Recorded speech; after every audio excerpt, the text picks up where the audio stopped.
Nagsimula na ang mas pinaigting na kampanya ng NTC o ng National Telecommunications Commission kontra sa mga text scam.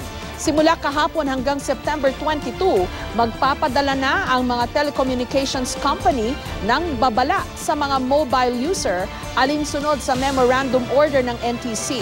Bukod dito, magpapadala rin ang telcos ng load confirmation text bago ka makapagpadala ng load sa iba. May report si Cara David.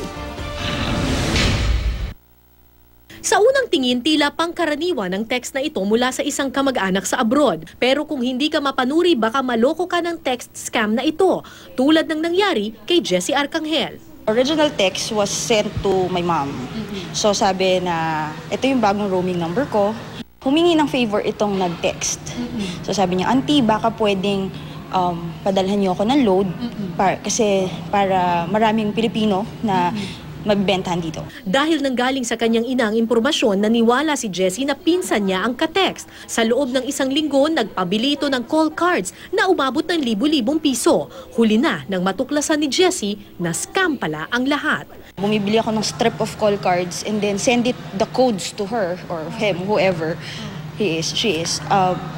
Kasi I was expecting na at the end of the week, babayaran niya ako. Nung nakita ko yung original text, napapikit na lang ako, sabi ko, scam. Isa lang si Jessie sa mahigit 2,000 tao na nabibiktima ng text scam taon-taon. Ayon sa NTC o National Telecommunications Commission, may 3 uri ng text scam. Una, ang text na magsasabing nanalo ka sa isang raffle. Pangalawa, nagpapanggap na kamag-anak sa abroad. Pangatlo, nakaw load o text na kunwari galing sa telecommunications company pero nagpapapasa load lang pala.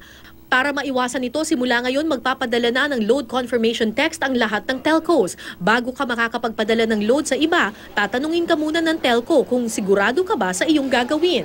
Simula rin September 8 hanggang September 22, magpapadala ng babala ukol sa text scam ang NTC sa lahat ng 115 million mobile users sa bansa. Matatanggap ito sa pamamagitan ng text. Aminado ang NTC, hirap sila sa pagsugpo sa mga nanluloko sa text. Ginagawa lang po ay i-block po yung SIM card. So yun lang po yung nagagawa kasi hindi ko ma-identify kung sino sila. Kaya kung yan ay mayroon ng na-rehistro na, mas madali hong matrace. Cara David, GMA News.